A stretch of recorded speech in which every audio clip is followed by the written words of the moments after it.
Bonjour à tous, dans cette petite vidéo, nous allons découvrir la syntaxe des structures en C#.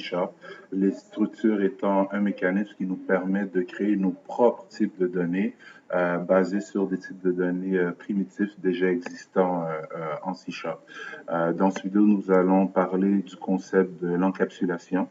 Nous allons parler de ce qu'est un constructeur et à quoi sert un constructeur.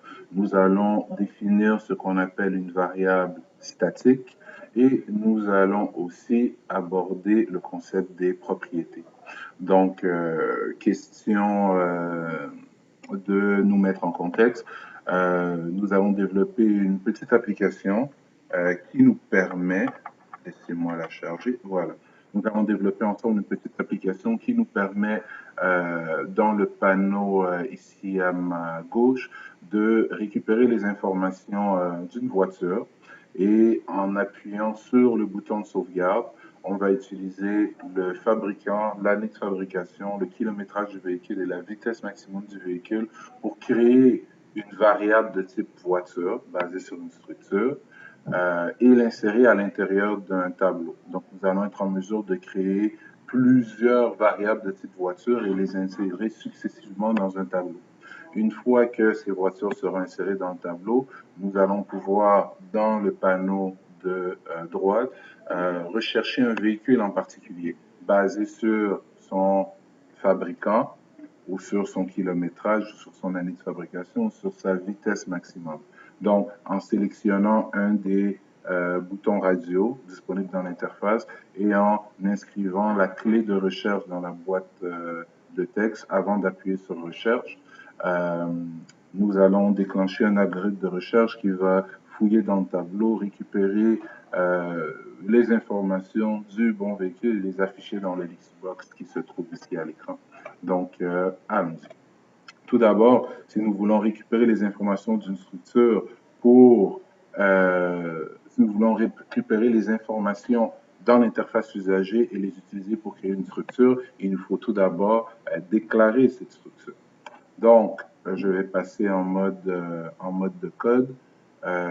Et où peut-on déclarer notre structure? En fait, si vous minimisez tout ce qui se trouve dans votre interface C#, et juste avant le public form, qui est ce qu'on appelle un constructeur et qui est le constructeur de votre form, de votre fenêtre, nous allons comprendre tout à l'heure ce que signifie un constructeur, mais vous pouvez venir déclarer votre structure juste ici, où se trouve mon curseur présentement.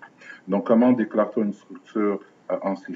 On peut commencer par le mot-clé struct, mais préalablement, nous allons avoir besoin du mot-clé private, dont je vais expliquer la signification dans quelques secondes. Donc, private struct, struct est le mot-clé qui déclare l'utilisation d'une structure, une structure dont nous allons nous baser pour créer notre nouveau type de données, le type de données voiture, tout simplement. On a dit qu'une structure est un genre de tableau, mais un tableau dont les cases peuvent être de tailles différentes, puisque une structure contient des types de données primitifs. Donc, une structure peut contenir à la fois des integers, des strings, des booléens, des doubles, etc., etc. Donc, pour définir une variable, pour définir, pardon, une voiture, nous avons besoin de plusieurs informations. Nous avons besoin, par exemple, et je vais rendre disponible l'interface usagée, question d'aider ma mémoire. Donc, nous avons besoin du fabricant, par exemple, du véhicule. Donc, nous allons définir une variable pour le fabricant, donc une string, S-T-R-I-N-G, donc string fab pour fabricant. Ensuite, nous avons besoin d'un integer pour l'année de fabrication. Nous avons besoin, pardon, j'ai oublié un point-virgule, nous avons besoin d'un integer, encore une fois, pour le kilométrage, et nous avons besoin d'un integer ici pour la vitesse maximum que ce véhicule peut atteindre. Donc, théoriquement, voilà, nous pourrions terminer notre étude des structures à ce point-ci. Sauf qu'il y a un petit problème.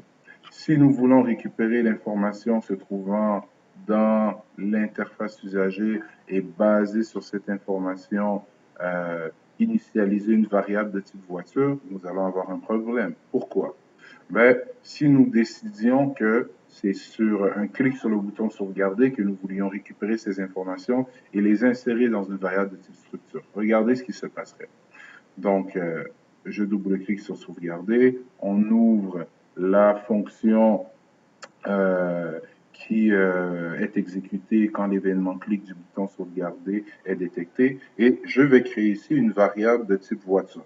Donc, voiture. Remarquez que Visual Studio reconnaît bel et bien le type de données que nous venons de créer. D'ailleurs, pour vous le faire remarquer, il le met d'une couleur vert turquoise. Ensuite, ma voiture, ben, mon type de données voiture, je vais l'utiliser pour créer une nouvelle variable. Donc, la première voiture, la variable V1. Cette voiture-là, nous voulons l'initialiser. Donc, ça va nous prendre le mot-clé new suivi de type de données.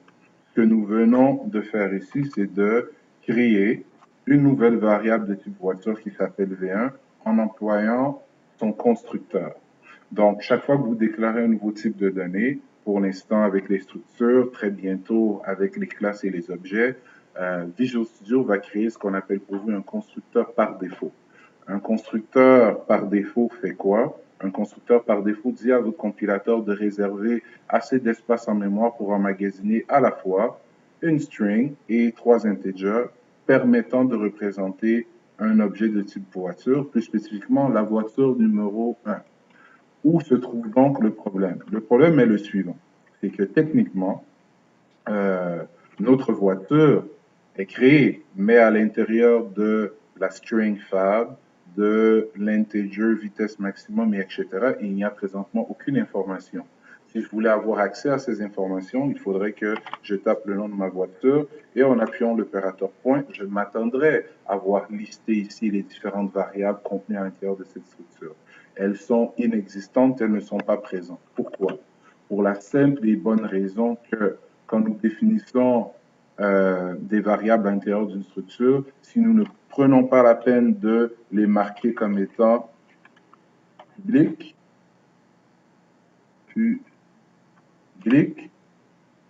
voyons, public, on va y arriver. Aïe, aïe, aïe. Voilà, public, ces valeurs sont par défaut définies comme étant privé ou private. Donc, l'idée ici est que si vous êtes paresseux, vous n'avez pas à écrire le mot-clé private partout. Si vous ne l'écrivez pas, par défaut, vos variables sont privées. Par contre, si vous marquez une variable comme étant publique, regardez ce qui se passe. Donc, V1, point, et voilà, point fab. Donc, le fait de marquer une variable comme étant publique, même si elle se trouve à l'intérieur d'un type de données, la rend accessible au monde extérieur. Le fait de marquer une variable comme étant privée la rend privée pour le monde extérieur. Donc, inexistante, il ne la voit pas. Donc, ce concept est ce qu'on appelle en programmation orientée objet l'encapsulation. Donc, le fait de cacher au monde extérieur la complexité de nos entrailles, si on veut, de notre construction. La programmation orientée objet est très, très, très philosophique, comme je vous l'ai dit à plusieurs reprises. Donc, par défaut, ce que nous allons apprendre à faire, c'est de définir toutes nos variables comme étant privées. Je vais vous demander d'utiliser de manière explicite le mot privé parce qu'on s'entend qu'en écrivant rien du tout, nos variables seraient tout aussi privées. Donc, le problème que nous avons toujours, c'est que à ce stade-ci, puisque nous ne sommes pas en mesure d'avoir accès aux variables se trouvant à l'intérieur de notre voiture 1, parce que ces attributs, ces variables ont été définis comme étant privés, comment pouvons-nous faire pour spécifier un fabricant, une année de fabrication, un kilométrage et une vitesse maximum pour ces fameux véhicules? Mais on va le faire par l'entremise de ce qu'on appelle un constructeur. Donc, un constructeur est une sorte de fonction qui permet, lors de la création d'une variable, ici d'une variable de type voiture, d'assigner des valeurs à chacune des variables internes de cette fameuse voiture ou de ce fameux type de données. Donc, comment code-t-on un constructeur en C#? C'est très, très simple. On commence par lui assigner le modificateur d'accès public. Pourquoi? Parce que si le monde extérieur veut pouvoir utiliser ce constructeur pour créer une voiture, pour initialiser une voiture, il doit être public, sinon on n'y a pas accès. Donc, ensuite, on a besoin du nom du type de données qu'on essaie de créer, suivi d'accolades. Accolades à l'intérieur desquelles nous spécifions une liste de paramètres qui correspondent aux valeurs que nous désirons insérer dans chacune de nos variables. Donc, allons-y. Nous allons avoir besoin d'une string qui va représenter le fabricant, suivi de 3 integers. Donc, un premier integer qui va représenter l'année de fabrication, suivi d'un deuxième integer qui va représenter le kilométrage, suivi d'un dernier integer qui va représenter la vitesse maximum. Et le tout encastré par des accolades. Donc, comme nous pouvons voir, un constructeur ressemble énormément à une fonction, à la différence près qu'il n'a pas de type de retour. En fait, un constructeur a bel et bien un type de retour, mais c'est un type de retour implicite.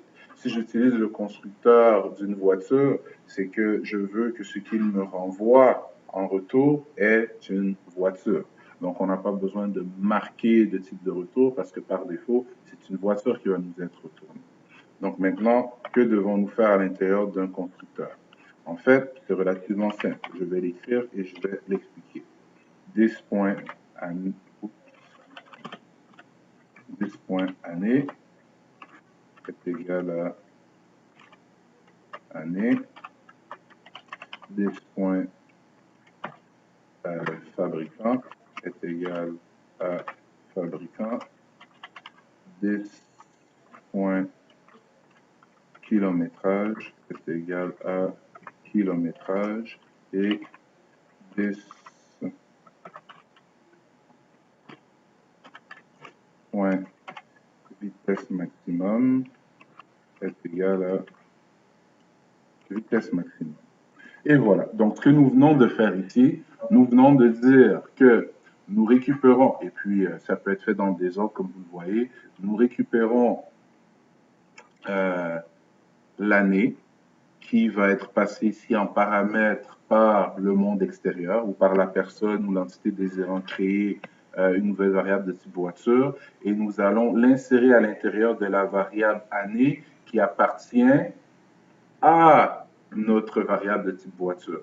Donc, comment le compilateur fait-il pour différencier le fait que la variable année qui se trouve ici correspond à cette variable et que la variable année qui se trouve ici correspond à cette variable? Mais c'est tout simplement grâce au mot-clé this qui se trouve ici. Donc, vérifions que notre constructeur est fonctionnel. Donc, allons-y. Si j'efface mes accolades et que je les remets, on voit maintenant que nous avons une version parmi deux versions possibles de constructeur. Donc, c'est ce qu'on appelle ici la surcharge d'une fonction, être capable de créer des versions différentes de la même fonction et qui possèdent le même nom et dont le comportement va changer tout simplement par rapport au type de paramètres qu'on leur passe ou au type de retour. Donc, allons-y. Donnons un fabricant. Donc, un fabricant par défaut, disons Honda, suivi d'une année, donc disons 2000, suivi d'un kilométrage, 200 000 km, suivi d'une vitesse maximum 300 km/h. Et voilà notre variable de type voiture, de type structure voiture qui s'appelle V1, est présentement initialisé. Mais nous avons toujours le même problème.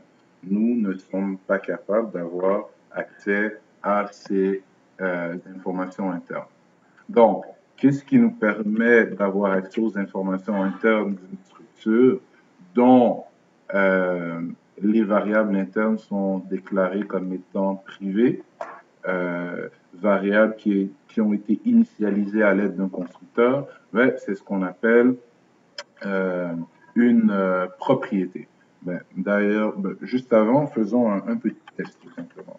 Si je déclare comme étant public la variable string, notre fabricant, et qu'à la suite de l'initialisation de ma variable V1 avec mon constructeur, j'essaie de récupérer le nom du fabricant, ça devrait marcher puisqu'on l'a rendu public, donc il est accessible.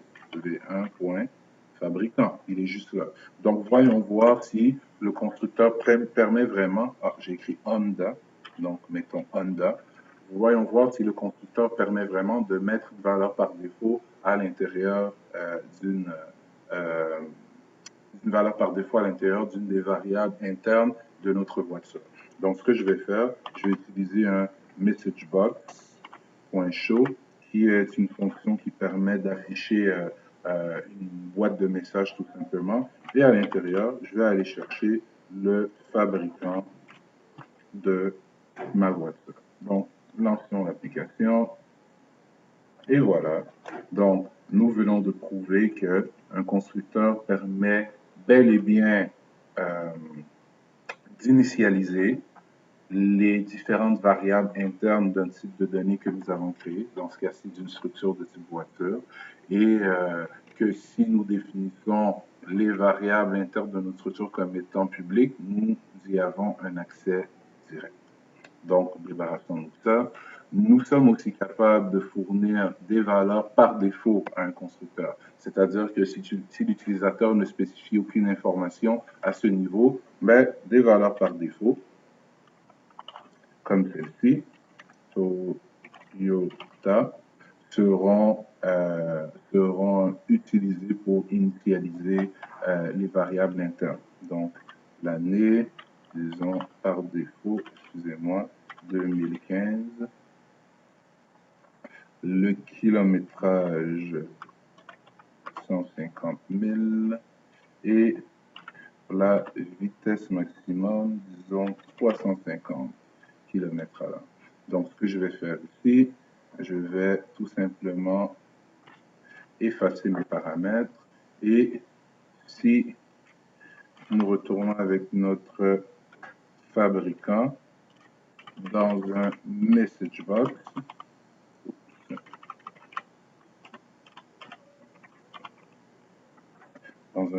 box, show v1.fab, nous devrions maintenant voir apparaître la string,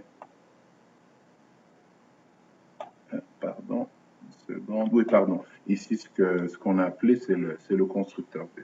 Donc, si nous ouvrons notre constructeur 1, 2, 2, si nous passons sur la deuxième option et que nous ne spécifions rien pour le premier,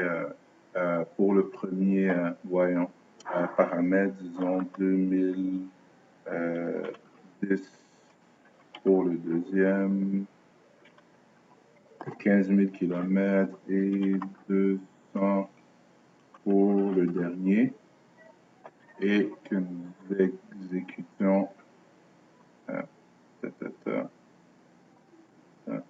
exactement, et que nous exécutions cette ligne de code, ce que nous verrions apparaître est tout simplement Toyota, puisque Toyota a été spécifié ici comme étant la valeur par défaut. Donc, la plupart du temps, nous n'allons pas utiliser de paramètres par défaut, nous allons passer les informations directement à notre constructeur.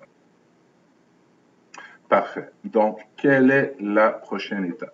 Maintenant que nous avons un constructeur qui nous permet d'initialiser nos variables internes, et que nous savons que la bonne pratique de programmation orientée objet veut que nos variables internes soient toujours définies comme étant privées.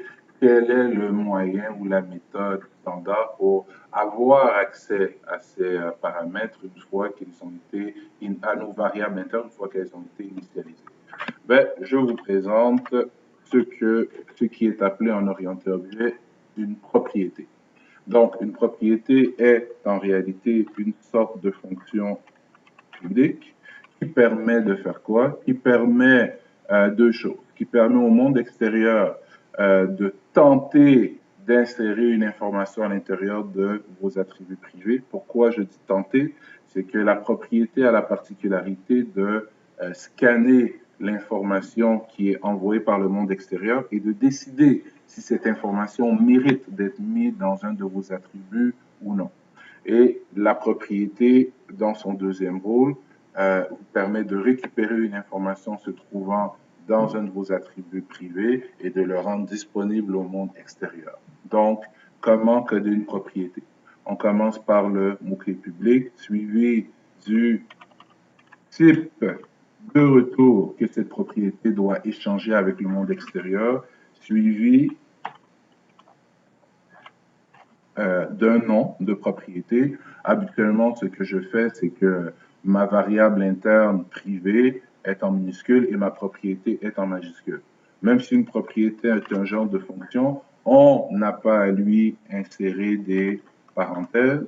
On a tout simplement à déclarer des accolades. Et à l'intérieur de ces accolades, on a la possibilité de décrire deux sections, la section get et la section set. La section get permet de récupérer des informations se trouvant dans nos variables privées et de les rendre disponibles dans le monde extérieur. La section set permet au monde extérieur de prendre une valeur et d'essayer de l'insérer à l'intérieur de notre variable privée.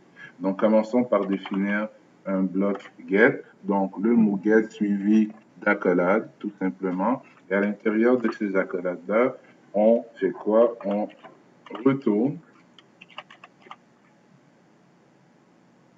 l'information qui se trouve présentement dans notre variable privée. Remarquez que ici, on voit deux choses. On voit Fab, qui est mon attribut privé, et on voit Fab, qui est la propriété que je suis en train de créer. Donc, ce qu'on veut retourner, c'est notre attribut privé juste ici.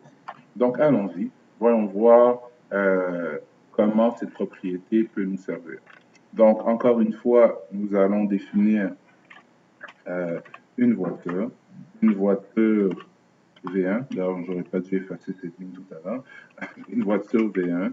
New voiture, on ouvre la parenthèse, on choisit le deuxième type, donc spécifions Toto comme fabricant, ensuite 12, ça n'a pas trop d'importance, voilà, point virgule, et cette fois-ci, je vais vouloir récupérer le fabricant. Le fabricant est marqué comme étant privé, donc techniquement, je n'y ai pas accès. Par contre, la propriété Fab, elle, a accès à mon fabricant. Donc, ce que je vais faire, c'est qu'à l'intérieur de mon fameux message box, pour l'instant, .show, je vais utiliser mon objet V1, ma fameuse voiture, point, et je vois sa propriété. Et si on regarde attentivement, on voit que sa propriété va faire quoi? Va nous retourner du texte, tout simplement. Donc, allons-y. Normalement, nous devrions voir Toto s'afficher dans le message box. Et voilà.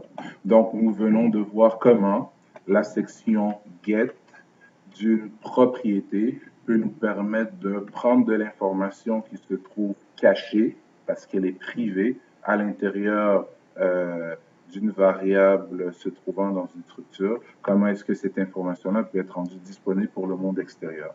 Maintenant, si je voulais, à partir du monde extérieur, récupérer une information et la mettre à l'intérieur de ma propriété tout en validant si cette information-là est acceptable, pardon, récupérer une information et la mettre à l'intérieur d'une de mes variables privées tout en validant si cette information répond à certains critères, ben, il me faudrait définir un bloc set à l'intérieur de ma propriété. Donc, le bloc set nécessite que vous fassiez un test, que vous validez, que vous scanniez l'information qu'on essaie de mettre à l'intérieur de votre attribut. Donc, il s'écrit de quelle manière? Donc, je veux faire un test, donc je vais utiliser un if value. Value est un mot-clé du langage C# qui nous permet de déterminer, ou plutôt qui contient automatiquement l'information que le monde extérieur essaye de mettre à l'intérieur de nos variables, information que nous voulons scanner ou analyser avant de l'accepter ou de la rejeter. Donc, je vais dire ici que fab, d'accord. Si la valeur envoyée par l'utilisateur est égale, donc si la string ou si le nom de fabricant qui est envoyé par l'utilisateur est égal à Toyota, alors qu'est-ce que nous voulons faire? Ben, nous voulons que dans notre attribut, dans notre variable de type fab, ben, nous voulons mettre le fabricant suivant ou le texte suivant. Je préfère ne pas avoir de marque ou de fabricant. Donc, c'est ce qu'on appelle du code défensif. Donc, nous pouvons scanner ou tester l'information que le monde extérieur désire mettre à l'intérieur de notre attribut. Si elle nous convient, nous allons la mettre. Si elle ne nous convient pas, nous pouvons spécifier une valeur autre. Donc, ce que je vais faire ici, c'est que dans mon bloc L, je vais spécifier que si jamais l'utilisateur me donne quoi que ce soit comme string autre que Toyota, mais ça fait mon bonheur. Et donc, je vais récupérer cette information-là, cette valeur-là, et l'insérer directement à l'intérieur de mon attribut fab. Donc, voyons voir comment cette propriété peut nous servir. Si nous retournons dans notre exemple de code et que juste ici, nous faisions, disons, v1.fab égale rien. Mercedes. Donc, qui ne veut pas une Mercedes? Donc, ce que nous venons de faire ici, c'est que nous venons d'utiliser la partie 7 de la propriété fab pour récupérer une information du monde extérieur. Donc, Mercedes va se retrouver à l'intérieur de value, va être comparé à Toyota. Évidemment, le test va échouer. Donc, Mercedes va être inséré à l'intérieur de notre variable privée fab. Quand nous allons exécuter le message box, nous devrions voir apparaître dans le message box Mercedes. Donc, nous venons de voir comment est-ce que la section 7 d'une propriété peut nous permettre de scanner une information venant du monde extérieur pour déterminer si nous désirons l'utiliser dans une de nos variables privées ou si nous désirons fournir une variable autre, une variable par défaut. Donc, je vais fermer cette propriété et je vais rapidement créer des propriétés pour toutes mes autres variables, si vous permettez. Donc, public l'année, c'est un integer. On va le mettre en majuscule. Ensuite, je vais faire quoi? Ben, je vais être un peu paresseux ici. En fait, je vais copier la section de get et de set qui se trouve à l'intérieur de ma propriété. je vais venir ouvrir et fermer mes accolades juste ici et à l'intérieur de cette zone, recoller ma section de get et de set. On va tout simplement ici changer, ce qui est retourné.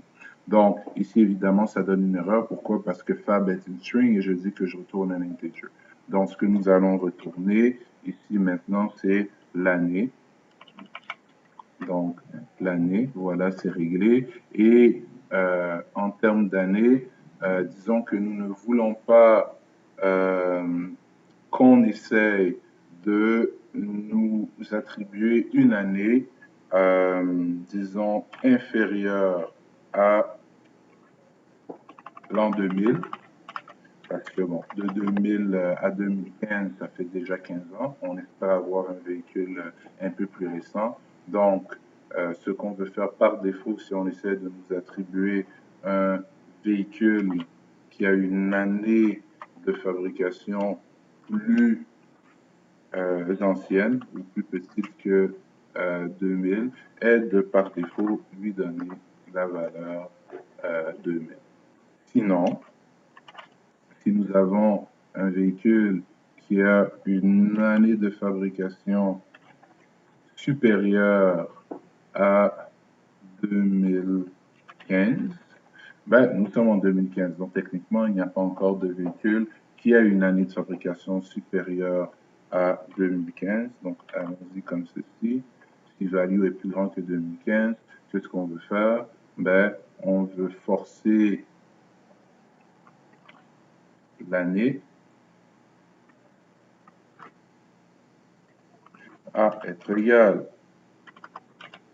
à 2015. Et si jamais la valeur fournie par l'utilisateur est une année se trouvant entre, en fait, est une année se trouvant entre 2000 et 2015, 2000 et 2015 inclus, qu'est-ce qu'on veut faire? On veut récupérer cette valeur-là et l'insérer directement à l'intérieur de notre variable privée. Ça va donc, voilà, nous avons déjà testé le fonctionnement du mécanisme de défense de la partie 7 dans la propriété fab. Je ne vais pas la retester ici pour la propriété année. Je vais tout simplement compléter le code. Donc, je vais le créer pour le kilométrage. En fait, ça va être relativement rapide. Je vais tout simplement copier mon bloc ici. Donc, public int kilomètre en majuscule. On va copier le bloc. On va retourner kilomètre. Si jamais on est plus petit que 0, ben une vitesse négative, ça n'existe pas. Qu'est-ce qu'on va faire? On va mettre 0 à kilomètre. Et si jamais on est plus grand que 350 kilomètres, ben, on ne devrait tout simplement pas être sur la route. On va mettre la vitesse maximum, disons 300 km à l'heure. Sinon, la valeur recueillie est la valeur que nous voulons par défaut dans notre variable privée kilomètre. Ça va? Donc, voilà une propriété plus, voilà une propriété plus, et la propriété fab, voilà, elle se trouve ici. Il nous reste une dernière propriété à coder, la propriété vitesse max, et vous avez compris que ici, ça va devenir un peu redondant. Donc, public in Vmax. Encore une fois, je ne suis pas paresseux, je suis efficace, tout simplement. Donc, on va retourner.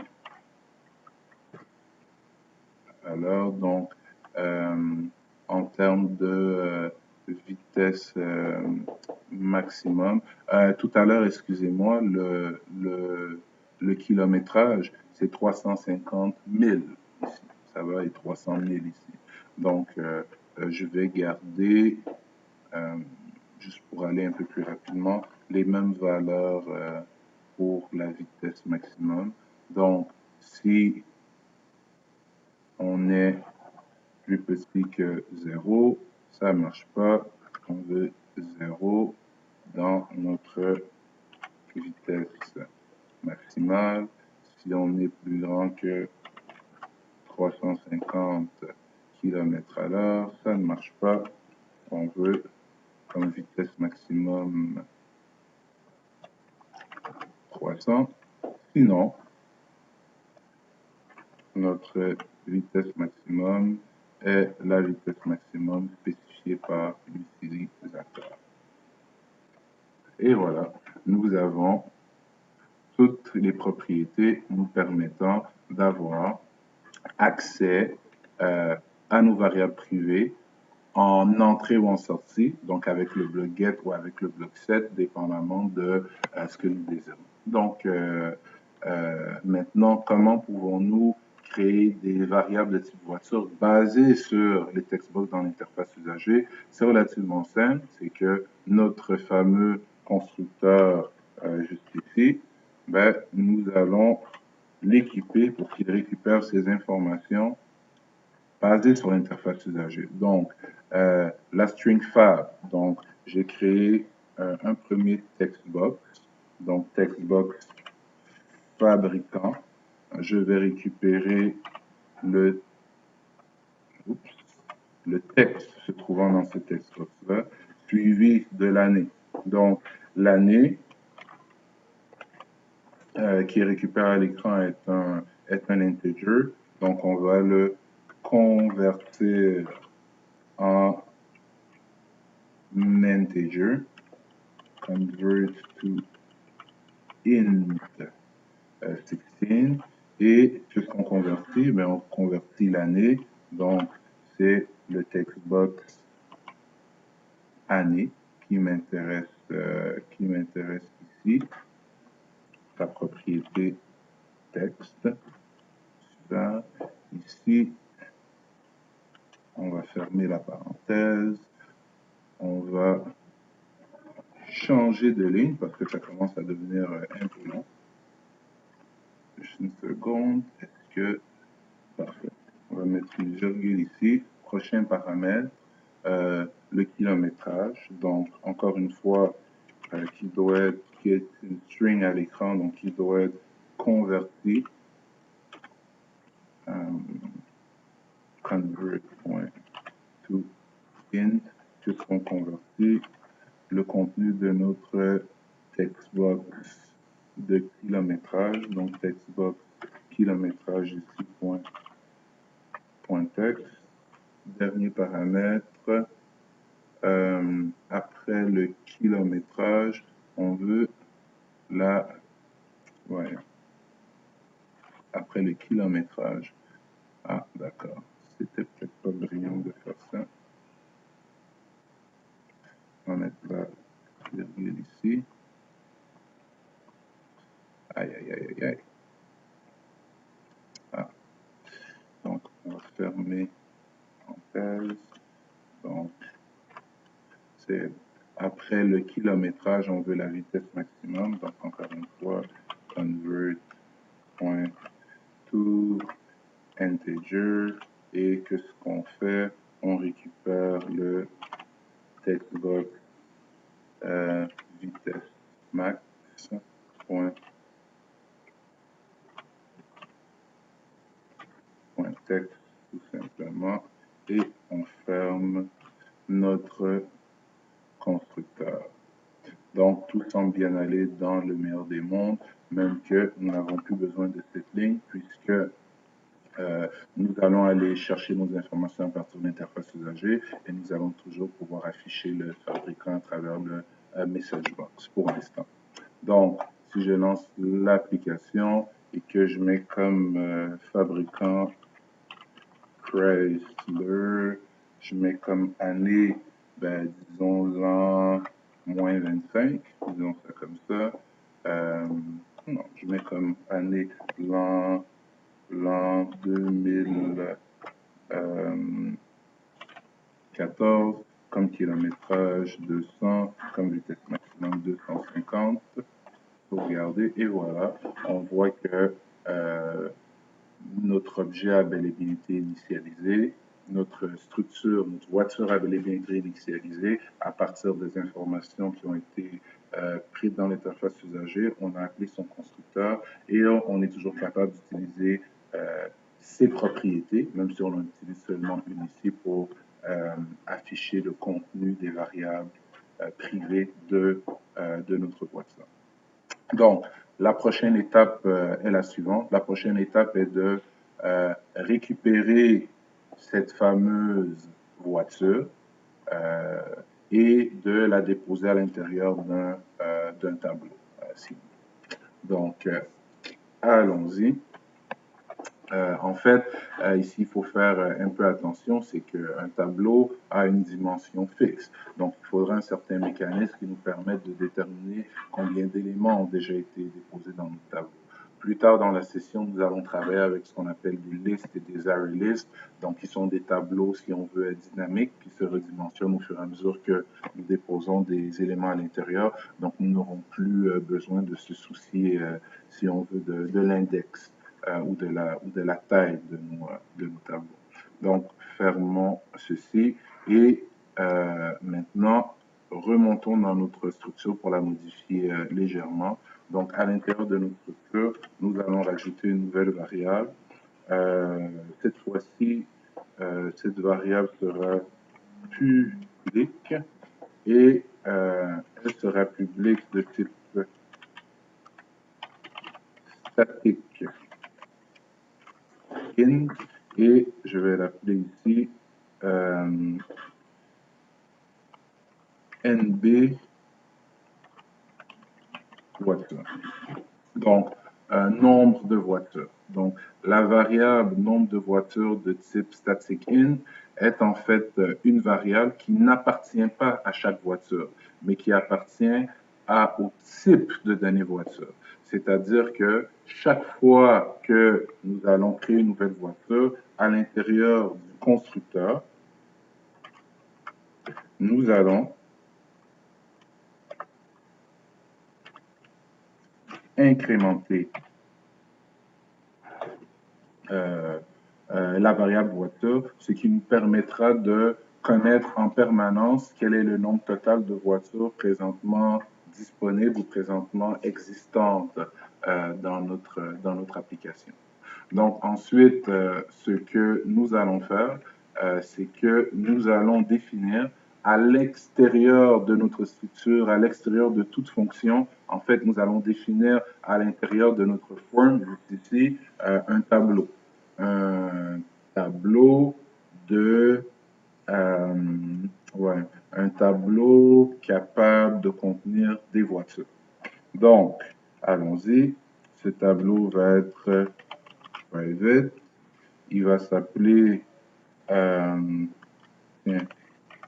convoi, un convoi de voitures. Ce tableau va être private.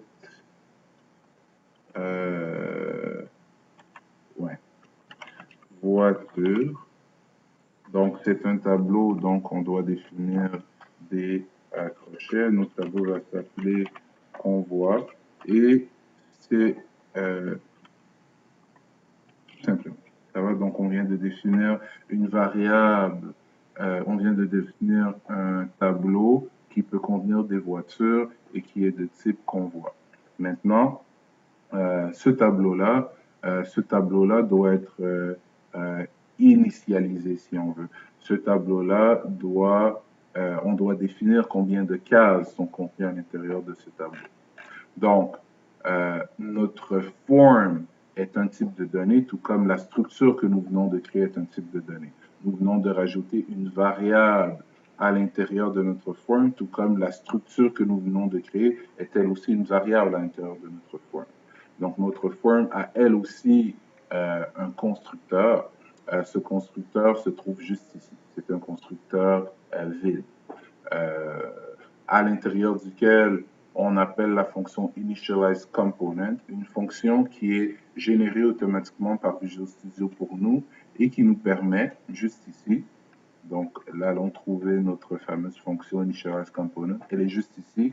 C'est elle qui automatiquement crée les objets et positionne tous les objets qui se trouvent dans votre interface usager.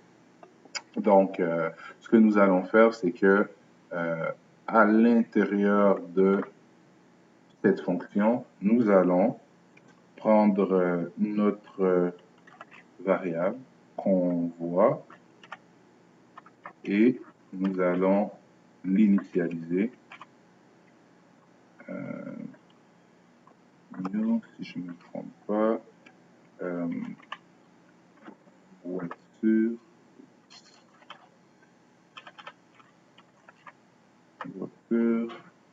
et ça devrait être comme ça, nos voitures, donc nous voulons 10 voitures. Parfait.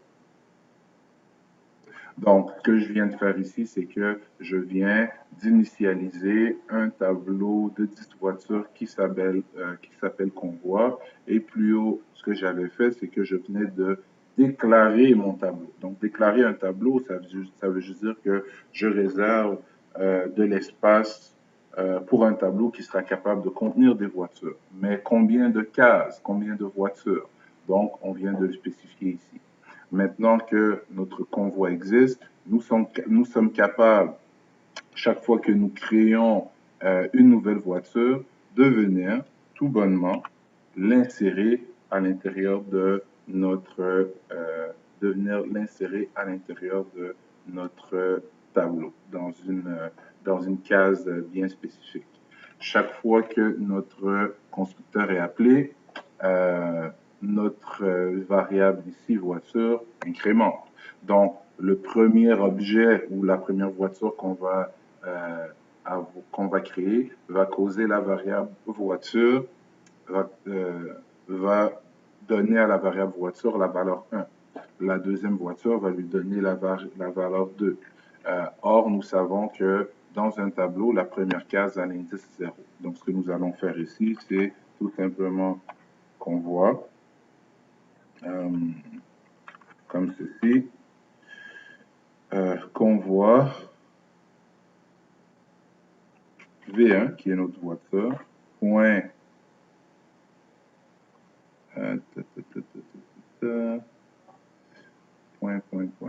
ou plutôt plus simple que ça, voiture, parce que ce que j'essaie de faire ici, c'est d'avoir accès à ma variable statique, nombre de voitures. Or, puisqu'une variable statique appartient à la structure et non à une voiture en particulier de cette structure, ben, quand on veut avoir accès à une variable statique, on donne le nom du type de données et ensuite on a accès à ses attributs publics. Donc, voiture -1, qui correspond à quoi? Ben, j'ai un tableau de 10 cases. La première voiture que je crée, je veux qu'elle se retrouve dans la première case. Or, NB à la première voiture contient la valeur 1. -1, ça me donne 0. Donc, qu'est-ce que je veux mettre dans la case 0 de mon tableau? Je vais mettre la première voiture que j'ai créée. Ça va? Donc, à la deuxième voiture, qu'est-ce qui va se passer? Ben, nombre de voitures va valoir 2, -1, ça va faire 1. Donc, V1 va être mis à l'intérieur de la deuxième case du tableau. Il est important de noter ici que ici, on peut avoir l'impression que c'est toujours V1, la même variable qui est mise à l'intérieur de notre tableau, mais en réalité, ce qui se passe, c'est que l'opérateur new crée chaque fois une nouvelle voiture de toute pièce basée sur les informations qu'on a mises à l'écran, et cette fameuse voiture-là est déposée dans une nouvelle variable, va écraser la voiture qui se trouvait dans la variable V1. Donc, c'est une nouvelle valeur qui est insérée chaque fois dans une case de notre tableau. Donc, voilà, on va juste vérifier que tout compile encore sans explosion. Parfait. L'explosion ici, elle est là tout simplement parce que je n'avais mis aucune valeur à l'intérieur de mes textbox. Donc, convertir rien du tout en integer, ça ne marche pas très bien. Donc, présentement, nous avons fait quoi? Nous avons réussi à créer une structure de type voiture. Nous avons rajouté des variables privées dans cette structure qui les rendent invisibles au monde extérieur. Pour les rendre visibles et manipulables, nous avons créé des propriétés. Nous avons ensuite rajouté une variable de type statique. Cette variable de type statique nous permet de faire quoi? Nous permet de connaître en tout temps combien de voitures ont déjà été créées. D'ailleurs, ce que nous allons faire ici, c'est que nous allons rajouter dans notre interface usager un petit label qui va nous permettre de connaître le nombre de voitures présentement existantes dans notre application. Donc, on va se prendre un petit label et on va le déposer juste ici, panneau de propriété. Je vais l'appeler LBL NB2 de voiture. Et au départ, on va lui donner la string 0. Et ce que nous allons faire, c'est que chaque fois que nous insérons une nouvelle voiture à l'intérieur de notre tableau, nous allons prendre notre label, voyons, label, année de fabrication, voyons, je ne l'ai pas nommé. Ah d'accord, je vais appeler label. Donc, label nombre de voitures, point texte, égale, ben, V1, point, non, pas V1, point fab, voiture, point, nombre de voitures, point, toString. Voilà. Exécutons le tout. Donc, fabricant Honda, année de fabrication 2001, kilométrage 50 000, vitesse maximum, ouais, bon, disons 63 km/h, sauvegarder, parfait. Donc, j'ai une première voiture dans mon convoi. Ensuite, si je veux une deuxième Honda, mais cette fois-ci de 2015, avec 300 km/h et une vitesse maximum de 58, j'ai une deuxième voiture, ainsi de suite. Donc, maintenant, occupons-nous de la section de recherche. Donc, pour la section de recherche, ce que nous allons vouloir faire, c'est que lors de la dépression sur recherche, nous allons scanner nos différents checkbox, déterminant du checkbox qui est sélectionné. Nous allons traverser notre tableau qu'on voit pour essayer de comparer la clé de recherche avec l'attribut correspondant, donc avec le fabricant ou l'année ou le kilométrage ou la vitesse. Donc, en fait, ce que nous allons faire pour essayer de récupérer les informations de nos voitures et les comparer à la clé de recherche, c'est d'utiliser la section get de leur propriété. Donc, une image vaut 1000 mots, allons-y. Donc, il est très important de noter, notre tableau qu'on voit, le tableau de voiture, a été mis à l'extérieur de toute fonction, ce qui veut dire qu'il est global, ce qui veut dire qu'il est visible par toutes les fonctions se trouvant dans notre application. C'est très important. Si vous avez créé votre tableau à l'intérieur d'une fonction, elle est locale, donc vous n'y aurez pas accès à partir d'une autre fonction. Donc, à l'intérieur du bouton recherche, qu'est-ce que nous allons faire? Nous allons d'abord tester quelle est quel est le checkbox, quel est le radio button qui a été sélectionné. Donc, allons-y de la manière suivante. On va faire if. Donc, c'est if checkbox. Donc, checkbox, comment je les ai nommés? C'est pas des checkbox, c'est des boutons. If radio, parfait. If radio fabricant, disons. If radio button fabricant point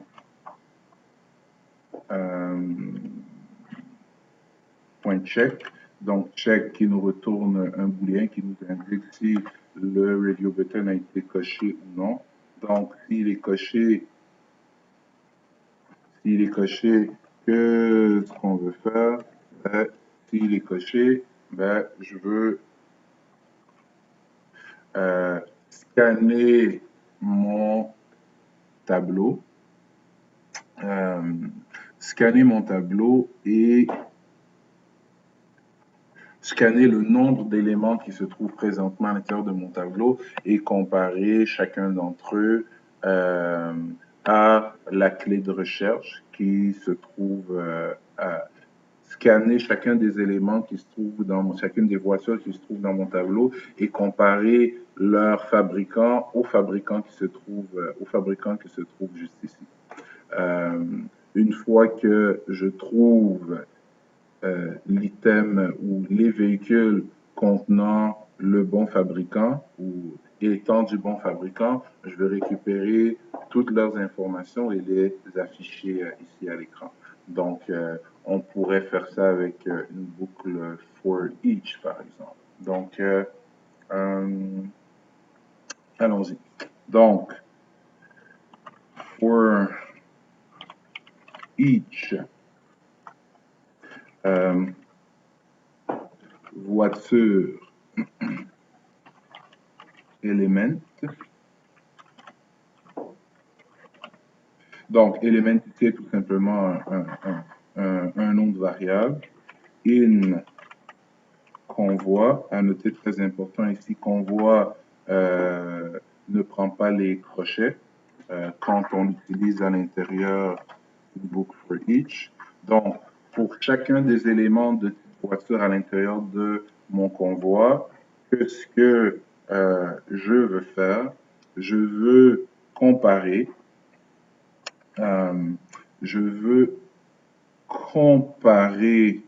le contenu de sa variable fabricant, donc je vais utiliser sa propriété pour ça, à quoi?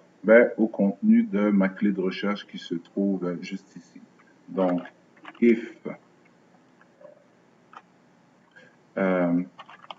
element, qui représente la voiture qui se trouve dans mon tableau et qui est présentement en cours de test, if element.fabricant, parce qu'on donne l'exemple pour le fabricant ici, est égal à mon textbox, je l'ai appelé, c'est le textbox, oh c'est faible ça, textbox recherche, c'est bon, donc allons-y, textbox recherche,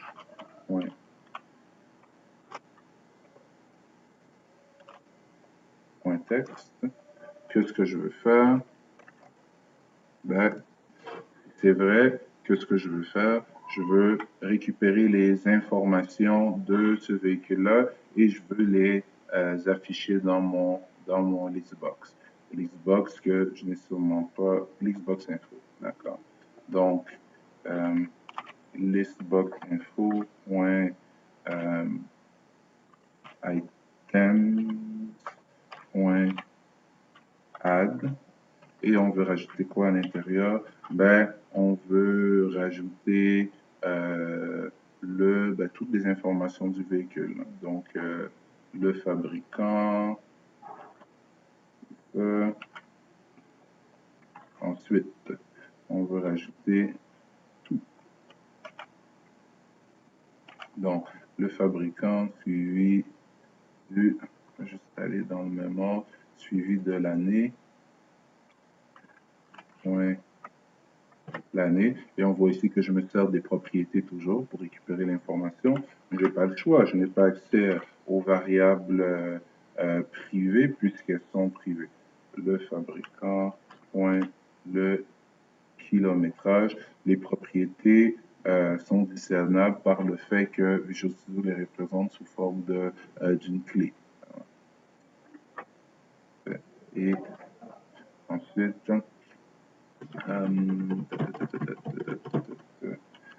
toujours la même chose, la vitesse maximum, V max, voilà. Donc, si jamais ce n'est pas le cas, si jamais l'élément en cours de test, n'a pas une clé de recherche correspondant, n'a pas une clé de, pardon, n'a pas un fabricant correspondant à ma clé de recherche, ben, on ne fait rien tout simplement et on passe au prochain élément. Donc, alors, évidemment, il faudrait continuer avec des LCIF, LCIF, LCIF, LCIF pour chacun, pour chacune des autres, ouais, non, pour chacun des autres paramètres. Ouais, en fait, donc, je vais pas être trop paresseux, je vais le faire. Donc, else if,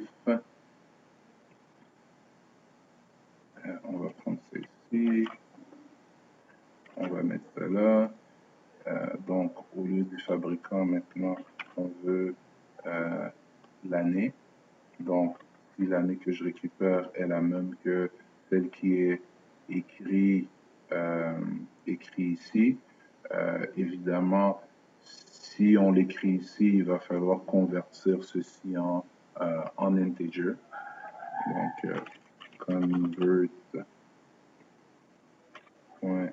convert en majuscule, excusez-moi, convert.toInt.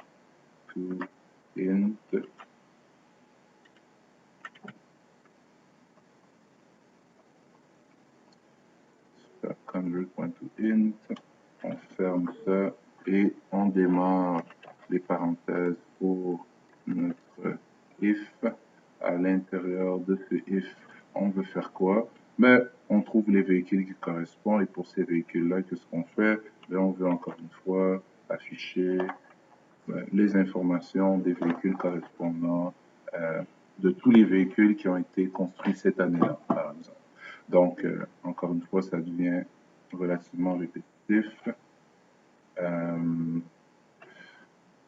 If checkbox fabricant. Pardon. Ouais, je me suis emporté un peu ici. Donc, c'est pas tout à fait vrai ce que je viens de raconter. Donc, ça ici, ça ne va pas là. Ça va plutôt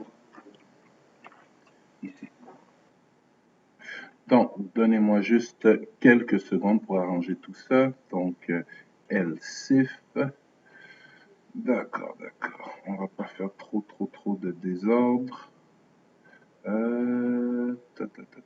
Ok. Bon.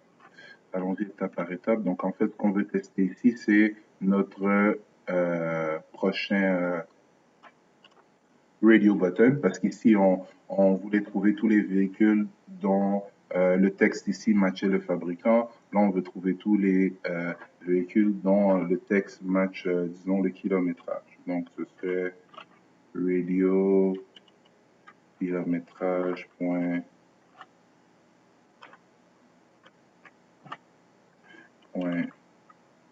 check, on fermerait. Et maintenant, à l'intérieur ici, on aurait quoi? On aurait une magnifique boucle for each. on va le réécrire. On aurait une magnifique boucle for each à l'intérieur de laquelle on aurait un test. Quel test? Ben, le même genre de test qu'on a fait en haut. Donc, je ne suis pas paresseux, je suis efficace. Donc, pour chaque élément de type voiture à l'intérieur de mon convoi, qu'est-ce que je veux? Ben, je veux que si la propriété kilométrage de cette voiture me retourne le même kilométrage qui se retrouve dans mon textbox, évidemment, il faut convertir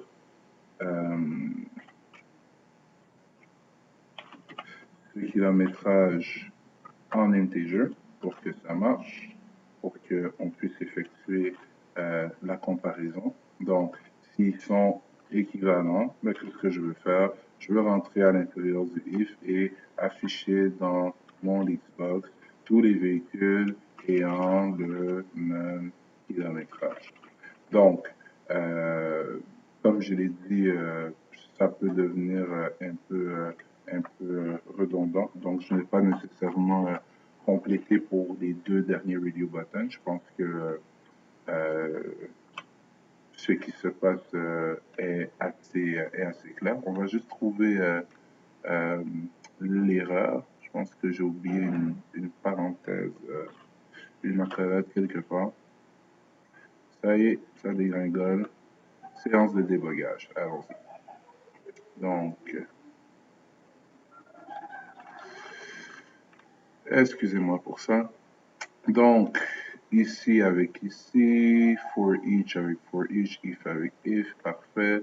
Mon else qui est là. Ok, donc, il va m'en manquer une, je crois bien, juste ici. Aïe, aïe, aïe. Donc, on va régler ce problème et on va exécuter le tout. On va minimiser un peu. Contrôle, zoom out. Si vous faites contrôle et vous roulez la roulette de votre souris, vous avez une meilleure vue de ce qui se passe. Donc, c'est mon... Ok, d'accord. Donc, le if avec ça, ça c'est ampère. Notre else if est ici. For each. Donc, il nous manque... Ça, c'est avec quoi?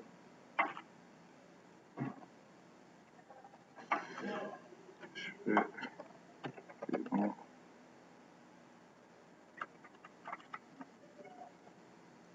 Hein? Tout allait si bien. Ok, je pense que je vais le repartir étape par étape. Ça va être plus simple, simplement, que de faire du désordre. Donc, allons-y. Qu'est-ce qui nous manque? Ok, donc, on a notre if qui est ouvert, qui est fermé ici. Le for each qui est là, le if intérieur qui est là. Normalement, notre parasol,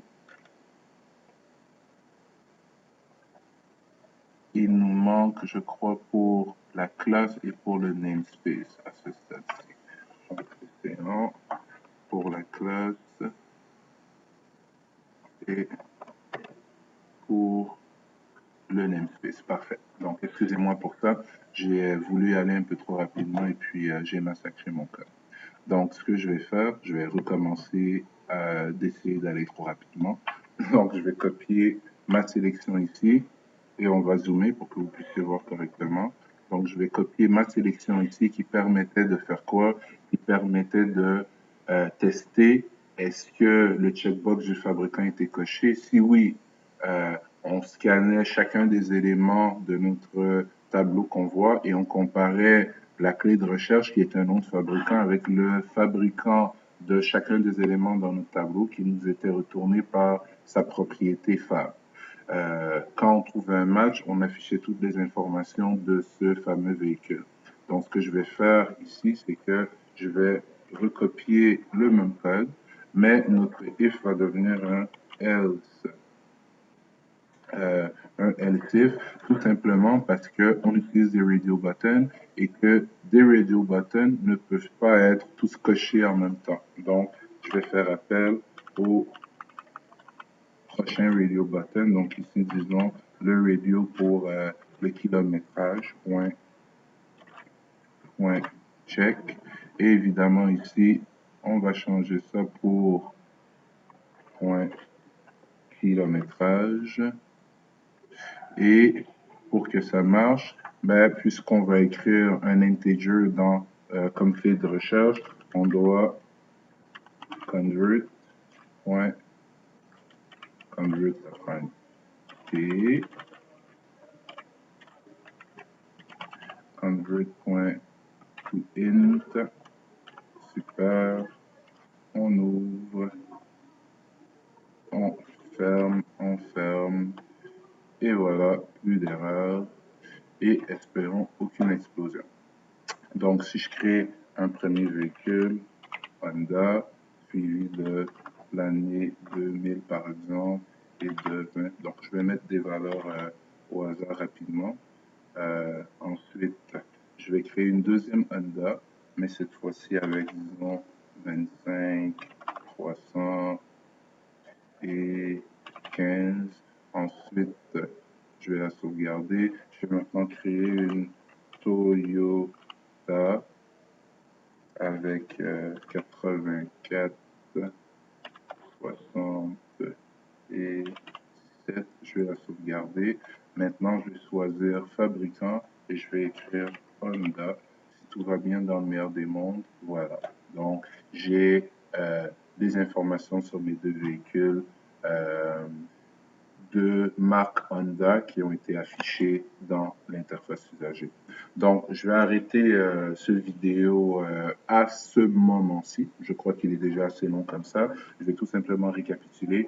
Dans ce petit vidéo, nous avons vu comment il était possible de, premièrement, créer un nouveau type de donnée en C# basé sur une structure qui est une espèce de tableau, mais avec des compartiments pouvant contenir des variables de types différents. Nous avons vu à quoi servait un constructeur dans une structure, à quoi servaient des propriétés dans une structure, quel était l'impact des mots-clés public, private et statiques. Et nous avons vu comment définir un tableau global dans lequel on peut insérer des structures et comment scanner les différents éléments, les différentes structures se trouvant dans ce tableau-là à l'aide d'une boucle for each. Donc, basé sur cet exemple et sur ce déjà fait en classe, vous êtes maintenant parfaitement outillé pour réaliser votre premier laboratoire. Merci et